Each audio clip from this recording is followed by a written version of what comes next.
you have questions about moving to Costa Rica? I'm Rebecca Clower, a dual citizen of Costa Rica and the USA, owner of Blue Water Properties of Costa Rica, and mother to 2 children. I've created this series to share the ins and outs of Costa Rica and what you should know before taking the plunge. Hi everyone, I'm Rebecca Clower of Blue Water Properties, and welcome to another episode of Tips Series. Today we're going to be talking about Pachuco 101. What is Pachuco? Pachuco is the word we use here in Costa Rica for slang. So Pachuco is kind of like my third language, I call it, because it's not something that you can just learn in your regular Spanish class back home. It's something that definitely takes time to understand. And even now that I've been speaking Spanish for over 40 years, I learn something new every day. Definitely by hanging out with my family, it has fast forwarded my understanding and love for many of the Pachuco words that you will hear here in Costa Rica. So I'm going to give you today my top 10, and hopefully this will help you when you're having a conversation with a Tico, and maybe there's going to be that one word that you just don't understand, but you will now. All right, my number 1 word is tuanis. This is like a word that a lot of people use, and basically it just means like cool, good. You'll hear it in a lot of conversations. If you ask somebody, hey, ¿cómo estás? And they'll be like, tuanis, mai. And there you go, there's your Pachuco. Number 2 is the word that I said at the end, which is mai. What is mai? Mai is like dude, friend, buddy. It can mean also a lot of different things. You'll hear people say it interchangeably, every other word, mai, but at the end of the day, it's like, hey, ¿cómo estás? Pura vida, mai?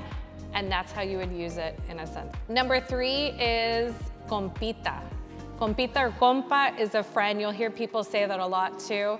Obviously, the typical word amigo is going to be interchanged with compa.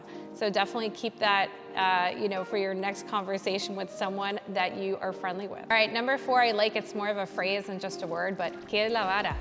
People say that a lot, and it makes me laugh. It just sounds funny, but ¿qué es la vara?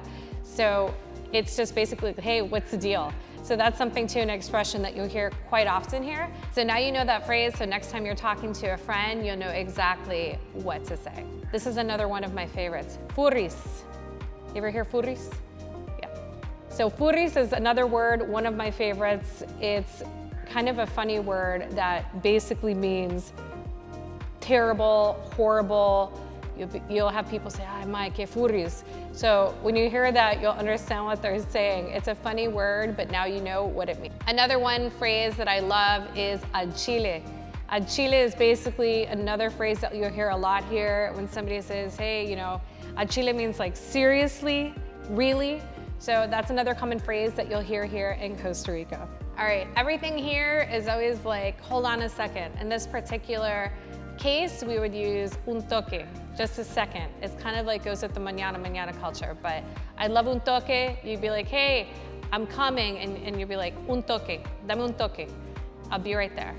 Number 8 on my list, rajal. This is another word that all of my cousins use. All of them say this all the time. Ma, que rajal, que rajal. So that's just basically something that's talking about how incredible something is. So now you know another word that's interchangeable with the expression incredible. This is a good one. I like the word ligar. Ligar has normal meanings, but in this particular case with Pachuco, ligar means to hook up with somebody. So that's something that's kind of interesting, trying to talk about somebody that's hooking up or looking for someone to become a couple with. So now you know the word ligar.